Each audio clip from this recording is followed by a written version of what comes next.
you're out of money. You didn't do your budget, so you don't know.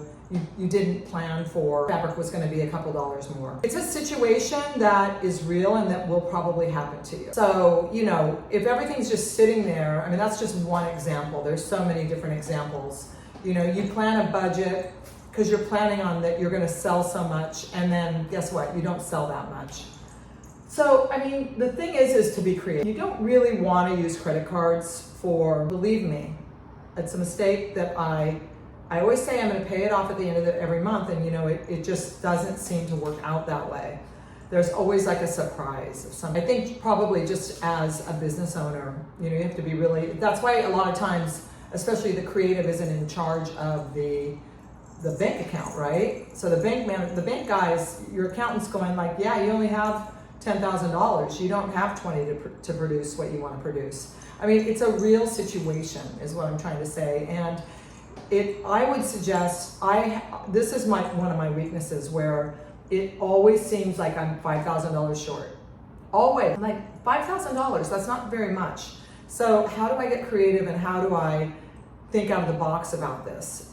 How do I focus on making the money rather than not having the money? And I don't have a complete answer for you, but I do think there are creative ways to do different things. You can, again, it goes back to working with the people that work for you, the contractors, the sewers, the fabric suppliers. If you've worked with them and you're just having a little hiccup, work out terms with them. Net 15, which means you pay them in 15 days.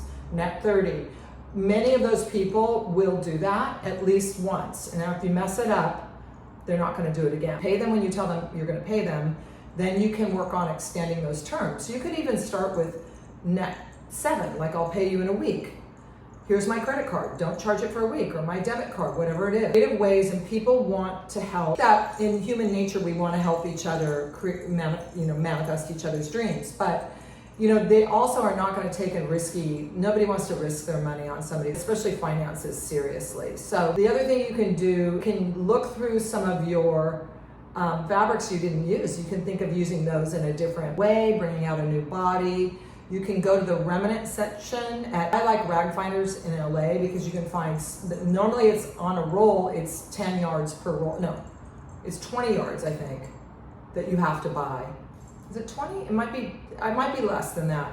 But a lot of times they have smaller rolls. So if there's 5 yards or 10 yards on that roll, get that roll. Just be aware of if you're designing 12 things and you're having them sewn, you got to sell them, and you have to really make it a little bit of urgency to get this thing rolling. You have to be out there and being creative in how you use your money. Now, if you want to put it on a credit card, just pay it off every month because that will accumulate. That's kind of the best way, an American Express card, but pay it off every month. And believe me, take it from somebody that knows.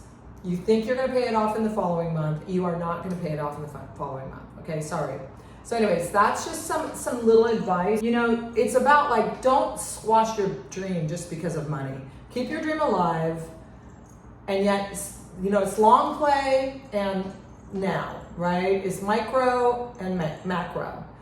So that is why not everyone's cut out to be an entrepreneur, because it takes a lot of internal strength to play this game, but you can play it and you can win, and I believe in you. Thanks for watching. I'm Catherine Story. Welcome to my channel, House of Story.